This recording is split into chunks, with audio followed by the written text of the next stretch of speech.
Hello dear students, प्यारे बच्चों। आज आपका टॉपिक है इम्पल्स ऑफ फोर्स, बल का आवेग। यानी आप आज सीखने जा रहे हैं बल के आवेग के बारे में, और आप ये भी सीखेंगे कि बल का आवेग और संवेग परिवर्तन, चेंज इन मोमेंटम, यानी कि इम्पल्स ऑफ फोर्स और चेंज इन मोमेंटम में संबंध क्या है, इसका आप रिलेशन ये सीखेंगे। तो स्टार्ट करते हैं। बल का आवेग यानी कि impulse of force, the total effect or impact of the force is called the impulse of force। आपने देखा होगा कि जहाँ पर बल लगाया जा रहा है, थोड़े समय के लिए जब बल लगाया जा रहा है तो, या कई बल लंबे समय के लिए लगाए जा रहे हैं, तो वहाँ पर बल का और समय का जो है आकलन करना बड़ा मुश्किल हो जाता है। तो सही हम यहाँ पर क्या करते हैं, बल के प्रभाव को, इम्पैक्ट ऑफ फोर्स, इसकी जो है this is important to know, to understand impact of force. So the total effect or impact of force is called the impulse of force। जब कोई बड़ा बल किसी वस्तु पर अल्प समय अंतराल डेल्टा टी के लिए आरोपित होता है, तो बल तथा समयांतराल का गुणनफल बल का आवेग कहलाता है। यानी कि बल का आवेग बराबर बल का आवेग बराबर बल गुणे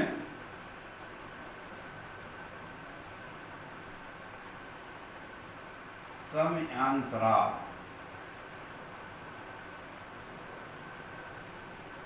बल का आवेग बराबर बल गुणे समयांतराल। तो आवेग को हम डिनोट करते हैं I से, और बल को F से, समयांतराल हम यहाँ पे लिखेंगे डेल्टा टी।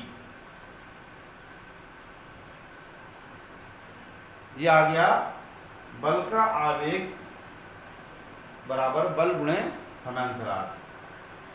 जैसा कि बताया मैंने कि जब बल का आकलन, जब बहुत ही कम समय के लिए बल लगाया जाता है, या कई बल जो है वो लंबे समय लगाए जाते हैं, तो उनका बल का और समय का आकलन करना थोड़ा कठिन हो जाता है। तो ऐसी कंडीशन में हमें बल के प्रभाव का आकलन करना ज़रूरी हो जाता है कि बल का प्रभाव क्या पड़ रहा है। तो बल का आवेग बराबर यानी कि impulse of force equal to force into time. तो इसको हम ऐसे भी लिख सकते हैं, फोर्स यानी कि impulse of force equal to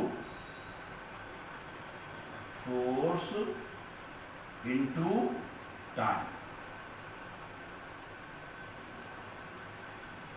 ये हो गया बल का आवेग बराबर बल गुणे समयांतराल।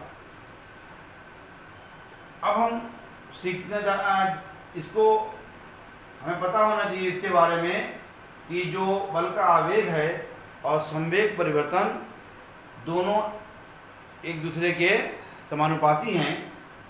तो जो बल का आवेग का मात्रक है वही संवेग परिवर्तन का मात्रक है। यहाँ पर बल का आवेग का मात्रक क्या हुआ? Newton second. इसका मात्रक जो इसका न्यूटन सेकेंड।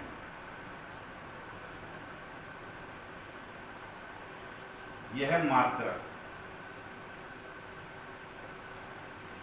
बल के आवेग का मात्रक न्यूटन सेकेंड, या इसको हम कहते हैं किलोग्राम मीटर प्रति सेकेंड। और ये एक सदिश राशि है, यानी कि vector quantity. Impulse of force is a vector quantity. तो इसको हम लिख देते हैं किलोग्राम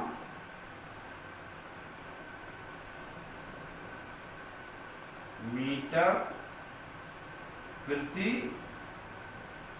सेकेंड। यानी ये इसका दूसरा मात्रक है, ये पहला मात्रक, ये दूसरा मात्रक है। इसके बल के आवेग का ये मात्रक हो गया। अब आप दोनों में संबंध सीखेंगे।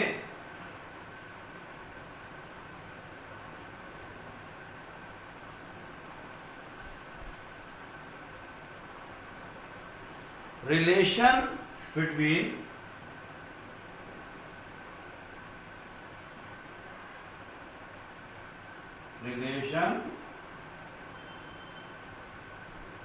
Between impulse of force,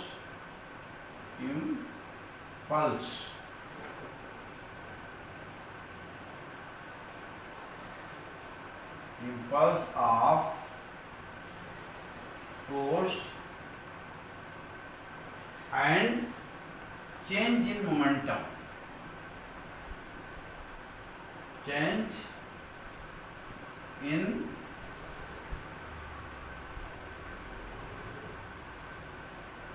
momentum.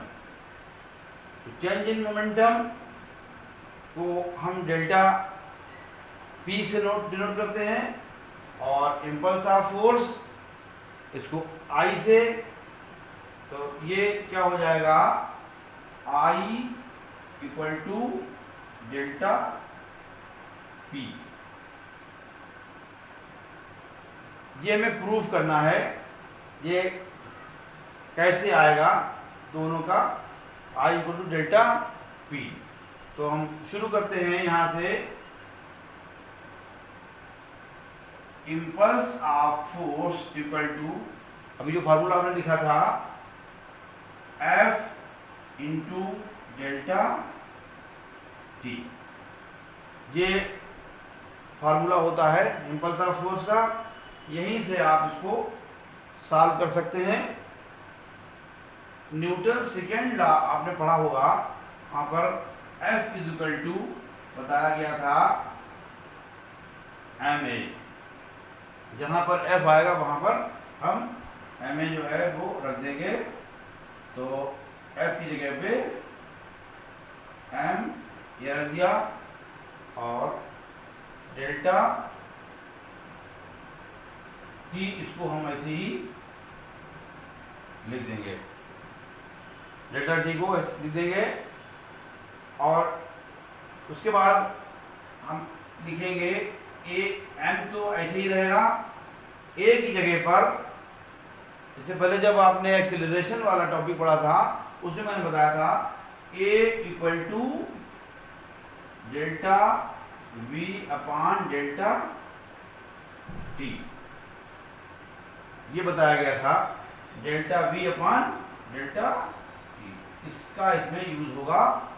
तो जहां पर ए आएगा वहां आप रख देंगे delta v upon delta v upon delta T, और इनटू ये डेल्टा टी, इसे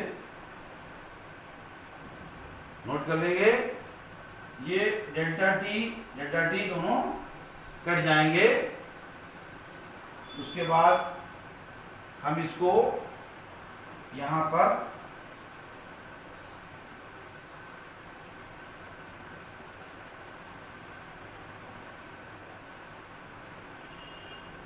इसी को हम यहाँ पे लेके आते हैं I equal to m delta v। आपके पास जो बचा है I equal to delta v, delta t cut गया। अब डेल्टा v को हम लिख सकते हैं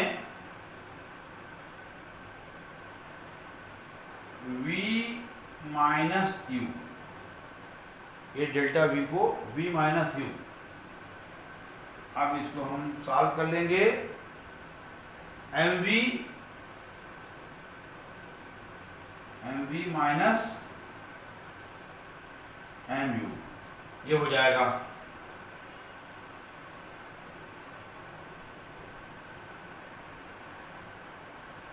अब यहाँ पर mv क्या है? ये है फाइनल मोमेंटम।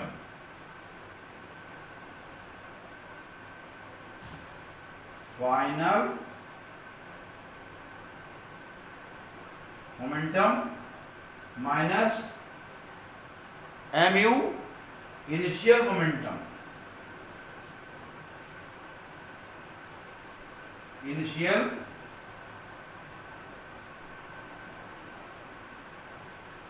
मोमेंटम। तो फाइनल मोमेंटम यानी कि अंतिम संवेग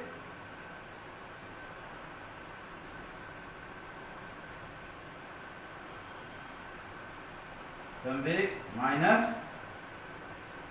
प्रारंभिक संवेग। तो ये बल का आवेग आया बल का आवेग। तो बल का आवेग यानी कि I बराबर, इसको हम यहाँ पर इसी को कह देंगे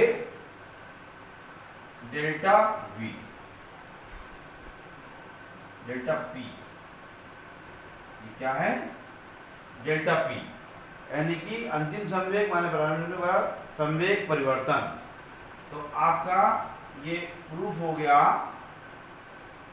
relation between impulse of force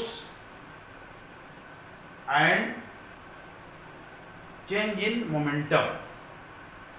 relation, तो आपने रिलेशन चेंज इन मोमेंटम और इम्पल्स ऑफ फोर्स के बीच रिलेशन कैसे होगा, ये इससे प्रूफ हो गया।